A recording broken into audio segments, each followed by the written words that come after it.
જય શ્રી કૃષ્ણ, જય માતાજી અને પ્રણામ બધાને। તો કેમ છો તમે બધા? તમારું સ્વાગત છે મારી ચેનલમાં। તો આજે આપણે ઘીના બિલકુલ પણ ઉપયોગ કર્યા વગર ઇન્સ્ટન્ટ મીઠાઈ બનાવશું। અને આ મીઠાઈ બનાવવા માટે આપણે દૂધ, મલાઈ કે પનીરનો પણ ઉપયોગ કરવાનો નથી। આ મીઠાઈ આપણે ખાલી પાણીમાં જ બનાવવાની છે। છતાં પણ આપણે આ પાણીમાં મીઠાઈ બનાવશું ને તો પણ એકદમ સોફ્ટ અને મોઢામાં મૂકતા જ ઓગળી જાય ને એવી મીઠાઈ સરસ બનશે। અને આ મીઠાઈ આપણે ઘરમાં રહેલા સામાનમાંથી જ બનાવવાની છે અને એ પણ ઓછા ખર્ચમાં। તમે આ મીઠાઈ બનાવી અને તમે કોઈને ગિફ્ટ પણ કરી શકો છો। આપણે બજારમાંથી મોંઘી મીઠાઈ લઈ આવી તેના કરતાં આપણે ઘરે જ બજાર જેવી જ મીઠાઈ ઘરે બનાવશું અને તે પણ ઘરના સામાનમાંથી જ અને ઓછા ખર્ચમાં। તો આ મીઠાઈ કલાકંદ મીઠાઈ જેવી જ લાગશે અને ખાવામાં પણ તેના જેવી જ છે સરસ। તો તમે બધા એકવાર ઘરે જરૂરથી ટ્રાય કરજો આ મીઠાઈ બનાવવાની। એટલી સરસ જોરદાર બને છે આ મીઠાઈ। તો ચાલો આપણે તેની રેસીપી જોઈ લઈએ અને આ મીઠાઈ બનાવવાની શરૂઆત કરી લઈએ।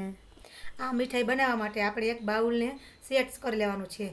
આ બાઉલના માપથી જ આપણે બધી વસ્તુ લેવાની છે। જો અહીંયા અમે એક નોનસ્ટિક પેન લઈ લીધી છે। તમારી પાસે નોનસ્ટિક ન હોય તો તમે જાડા તળિયાવાળી કઢાઈ પણ લઈ શકો છો। એક બાઉલ મેં પાણી લીધું છે। આ બાઉલના માપથી જ આપણે બધી વસ્તુ સરસ નાખવાની છે। પાણી થોડું ઉકળે એટલે એ જ બાઉલથી આપણે અડધો વાટકો ખાંડ નાખવાની છે અને ત્યાર પછી આપણે તેને ઓગાળવાની છે। ખાંડને આવી રીતના સરસ ઓગાળતી જવાની છે અને આપણે આ રીતના ફૂલ ફ્લેમ પર જ ખાંડને ઓગાળી લઈશું। જો તમે પહેલી જ વખત આ મીઠાઈ બનાવતા હોય તો તમે વિડીયોમાં ઠેક સુધી બન્યા રહેજો જેથી કરીને તમારી મીઠાઈ એકદમ સરસ પરફેક્ટ બને। આ જ રીતના આપણે ચમચો ફેરવતો જવાનું છે અને ખાંડને સરસ ઓગાળવાની છે। 2 થી 3 મિનિટ આપણે પાણીને આવી રીતના ઉકળવા દેવાનું છે અને આવી રીતના સતત ચમચો ફેરવતા રહેવાનું છે। આપણું પાણી સરસ ઉકળી જાય અને એકદમ સરસ ચીકણું થઈ જાય ને ત્યાં સુધી આવી રીતના આપણે ઓગાળવાનું છે। ત્યાર પછી ચમચામાં લઈ અને આપણે ચેક કરી લેવાનું છે કે આપણું પાણી સરસ ચીકાશવાળું આવી રીતના થઈ ગયું છે કે નહીં। આપણે તાર લેવાના નથી કે ચાસણી પણ લેવાની નથી, ખાલી પાણી ચીકાશવાળું થાય ને ત્યાં સુધી જ આપણે આવી રીતના તેને રાખવાનું છે। જો આપણું પાણી એકદમ સરસ જો આવું ચીકણું થઈ ગયું છે, હવે આપણે જે બાઉલના માપથી પાણી લીધું હતું ને એ જ બાઉલના માપથી કોકોનટ લઈશું। આ નારિયેળનું ખમણ રેડીમેડ જ મળે છે, મેં તેનો જ ઉપયોગ કર્યો છે। હવે આપણે આ ખમણ ઉમેર્યા બાદ આપણે તરત જ તેને હલાવી લેવાનું છે।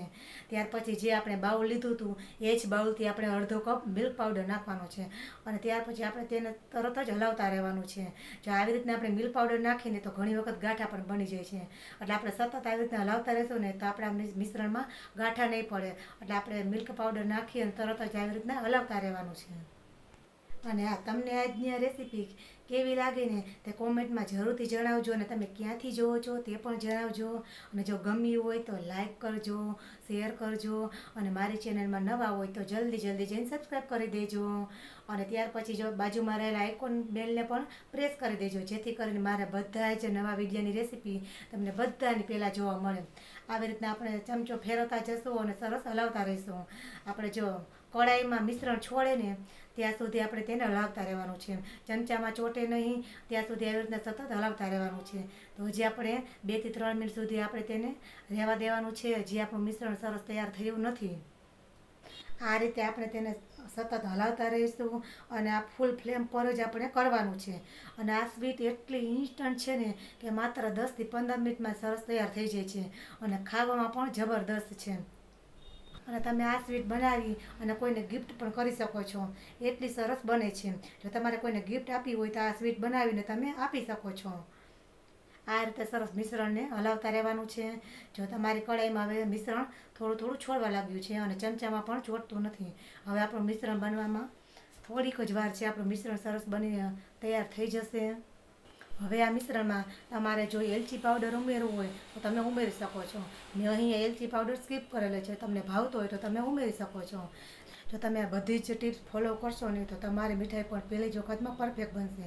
તો આપણું મિશ્રણ એકદમ સરસ હવે તૈયાર થઈ ગયું છે। મેં અહીં હવે એક પ્લેટમાં બટર પેપર પાથરી દીધું છે। જો તમારી પાસે બટર પેપર ન હોય તો તમે ઘી પણ લગાવી શકો છો, મારે અહીંયા ઘીનો ઉપયોગ નથી કરવો એટલે મેં બટર પેપર રાખી દીધું છે। ત્યાર પછી આપણે બધું જ મિશ્રણ તેમાં સરસ પાથરી દઈશું અને આવી રીતના સરસ ચમચેથી સેટ કરી દઈશું અને એકદમ સરસ ત્યાર પછી આપણે આ મીઠાઈને બજાર જેવો જ સરસ લુક આપવા માટે તેના માટે પણ આપણે ડ્રાયફ્રૂટથી આપણે તેને એકદમ સરસ ડેકોરેટ કરી લઈશું. તો તેના માટે પણ એક ટિપ્સ છે, જો તમે બદામ કે પિસ્તા કે કોઈ પણ વસ્તુનો ઉપયોગ કરો તો તેને આપણે 5 થી 10 મિનિટ પલાળી દઈશું ને, તો તમે જ્યારે તેને કટ કરશો ને તો તે એકદમ સરસ આસાનીથી કટ થઈ જશે.